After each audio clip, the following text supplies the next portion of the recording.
family? It's your boy LAPA coming through with another video. You guys already know what we're here for, man. Trying to dissuade the youngsters and the reoffenders, you know, from going into the prison system or the reoffenders from going back, right? Stay out here, take care of the fams, right? And as you could tell by the good old caption, that uña, that thumbnail. Well, um, a member gets rushed by a crip, right? Stabbed up.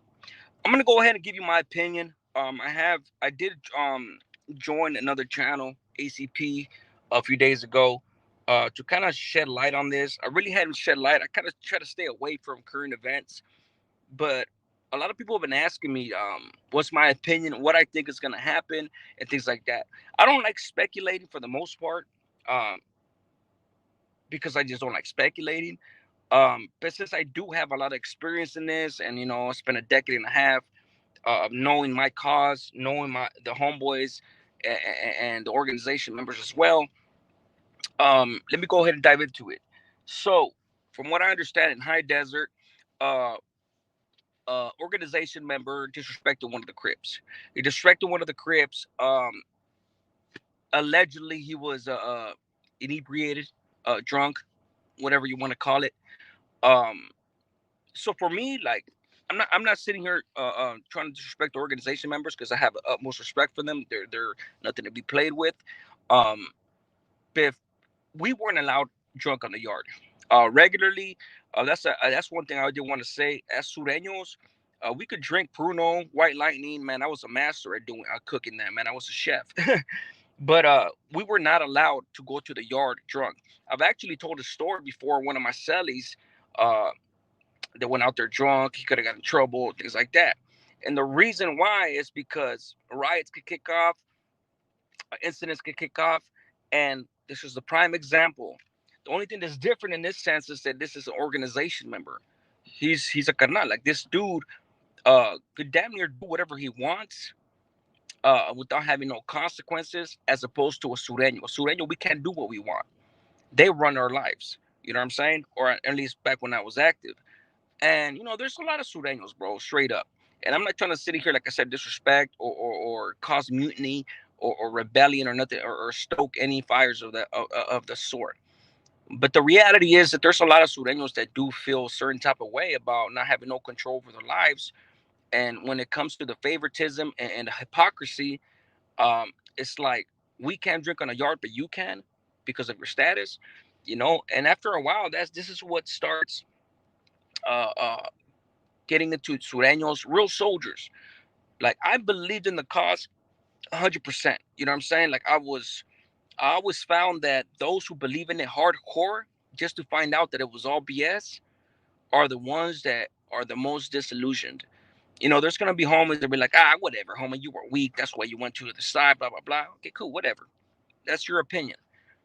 Um, but the actions and the work that we put in, the soldiers, the real Sureño soldiers, it speaks for itself. Um, So it gets to a point where it's like, you know what, I'm cool.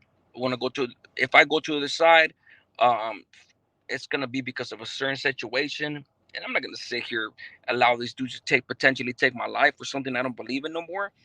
When they're trying to persecute me for violating a rule when they don't even respect their own rules that they set forth. My point with this is just a lot of dudes get disillusioned because of that, and rightfully so, man. Like, uh, uh, um, there's homeboys in there that are active. They understand this, but they stay active because they don't want that stain on their career. They do their time, they do their thing. When it's time to kick off, it kicks off. When it's time to put in work, they put in work. But in between time, bro, they just try to do the most, just kind of just do their time, and that's what it is. You know what I'm saying? Um, Me, I did the same thing, but when they called me to take out my celly, potentially get life, I didn't believe in the cause no more. So I was like, I'm cool, bro. I ain't gonna be stuck in here for the rest of my life. I have a golden opportunity to get out, and I've been out 4 years now. A golden opportunity to get out, live my life, make up for all the BS that I did in life by way of trying to reverse karma, and especially spiritual reasons as well. For me to get stuck in there and still continue a cause that I don't believe in. So I knew that I had waters to traverse on the other side, dangerous waters, more dangerous waters than the main line on the other side, and I was able to swim through those shark infested waters. Mm, got a couple incidents, but nothing major, by the grace of God, and I'm not necessarily a religious person, but I am spiritual. So going back to my point, um, yeah. So this cat was under the influence, and why did this happen? If we're to believe this, because he was probably a little too intoxicated, and him being drunk off the power that he has and his righteous power, mouthed off. The Crips said, "I don't think you're a god. You're not my big homie. You know what I'm saying? You're just a human being. I'm gonna go ahead and I'm not gonna put up with all this BS. Your own people may put up with the BS. You may be able to verbally abuse, and pick on your own people, but you ain't gonna do that to me. I don't care who you are, you know." And so he blasted him. He stabbed him up. It is what it is. I think that's a big mistake that he did that, because now two individuals could feasibly and potentially destabilize the whole California prison system. It's crazy. Two individuals, right? Um, could at least influence 20,000 dudes. Like it's a trip, man. Um, so Salinas Valley, they try to get this cat, the Crip. They try to get him over there. And I said before, man, if the Sureños felt like they didn't get him good enough, this is going to continue to happen. People have been asking me for my prediction. No matter how long it goes on for, it will stop eventually. I don't think it's gonna bring an end to end of hostilities. That's not gonna happen. Um, the only different dynamic here is the fact that the lockdowns ain't that long no more. The lockdowns by law could only be a couple of weeks. A couple of weeks. Before, they could perpetually keep us on lockdown for 3 months at a time, every 3 months, and long lock, then another 3 months, another 3 months, another 3 months, or another 6 months. They would never adhere to the 90-day lockdown thing. And they would look for any reason, any incident to keep us perpetually locked down. Now, keep in mind, before, the reason they used to do this systematically is because COs, the CDCR, the administration used to get paid hazard pay. So anytime they had us on a lockdown for either search purposes, uh, um, any type of modified program, for whatever reason they had us on modified program, that's what a lockdown is known as. They will get paid more, a lot more than they would regularly get paid if it was regular program. Everybody was at peace. So it was in their best interest to stoke the fires of war and have us at each other's throats, because that only benefited them. With all these lockdowns coming to an end, um, a lot of COs they stopped making so much money. They stopped uh, actually applying to be COs and shit like that. It kind of went down. I was in prison when that pink slip thing was going through with the COs. They were laying off a lot of COs and shit. A lot of things happens, man. I was in the prison system with a lot of different things. There's a lot of topics that I could speak on, and I probably will, man. I don't. Sometimes I forget. But I'll start going back in my memory bank and pretty much laying out all the changes the CDC went through, as well as the convicts, right? So now that this is kicking off and the lockdowns ain't that long, you best believe that the administration is going to look for reasons to justify longer lockdowns. They're going to start looking through new avenues, new political avenues to start slamming these cats down. And because of that, I don't think it's going to go on forever. It's not going to destabilize shit. I think this is the new norm. Um, Especially because I was on the yard for years.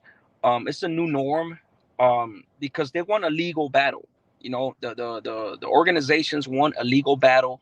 Um, I doubt that the Supreme Court of California is going to overturn it. CDC is going to have to file new legislation. Um, it's going to be a long road for them to be able to justify perpetual warehousing of these individuals, meaning keeping them on lockdown for decades in the shoe like they used to, you know. Um, and because of that, um, if they do find an avenue, the organizations that be are worried about self-preservation, meaning they're gonna do anything and everything to be able to quell the stop the violence, stop the rioting, and all that. Um, because this is a unique situation, man. A Crip took off, blasted. He didn't beat him up, right? He didn't just put hands on him. He stabbed him. That's a big violation, bro. That's huge. And the organization is not going to sit there and be like, oh, it's okay to touch us with no consequences. That's just not that's it's not going to happen. So, like I said, they're going to go back and forth, and whenever the Sureños feel like they got the upper hand, sue for peace, and that's what it is, and that's what it will end. Now, if it happens again, man, yeah, that's gonna be one of those things where we're gonna have to see what where this takes us if that happens again. But this has the potential, man. If it kicks off in riots, don't forget that there's organization members are on the yard. So if a riot kicks off and they blast one of the organization members during the riot, that's gonna make it keep going for a long time, and it's only gonna give justification for CDCR to be able to lock these dudes down again. So a lot of this is speculation, like I said. As far as how long it's gonna take, what's not speculation is what's gonna happen if they blast another MM member. You know what I'm saying? It's Trust me, man. It's not gonna happen. And obviously, one thing I did want to talk about is that I heard that the Norteños had jumped in for the Sureños, right? I heard that they're a lot closer, and I'm not surprised about that. What I don't know is why the Norteños jumped in for the Sureños, because even though that they're closer now, the NF and the M are close, it doesn't mean that they have an agreement to jump in for each other. It could have very easily been a situation where the Sureños started going at it with the blacks and whatnot, and one of the Norteños could have been walking the track where it kicked off, and since he's brown, maybe one of the blacks assumed that he was Sureño, took off on him. Now, if the Norteños on the yard see that one of their people is involved, of course they're gonna jump. You know what I'm saying? So maybe that's why people assume that they were backing the Sureños up, when in reality, it's very possible that one of their people got involved on accident, meaning one of the blacks mistook him for a Sureño and got them involved. You know, um, I think that's more likely. Like I said, there's individuals on here that have been alluding to the fact that Norteños and Sureños have a real close bond. I don't doubt that. I don't doubt that, and it wouldn't be a stretch of the imagination to kind of take that make that assumption that maybe they're clicked up now. But I don't know. I don't know. We're gonna have to wait and see. I really don't be delving into these politics, the recent ones. I have homeboys in there and shit like that, but I stay out the mix. You know what I'm saying? But I did want to do this video because a lot of people kept asking me. And since I do have a lot of insight as far as how things work, man, trust me, man. I was in the middle of the freaking of the bloodshed, the wars, the politics, the politics, everything. And hopefully I shed a little light on this. Um, Hit that like button, hit the subscribe. At the end of the day, the lesson, youngsters, you don't ever want to be in a system to where you're gonna have to worry about this type of shit. Stay home, take care of your family. You know, let my experiences be the closest you ever get to prison. This is more than enough. One life saved is one life blessed. A smart man learns from his mistakes, but a wise man learns from other people's mistakes. Guys, I'm outie.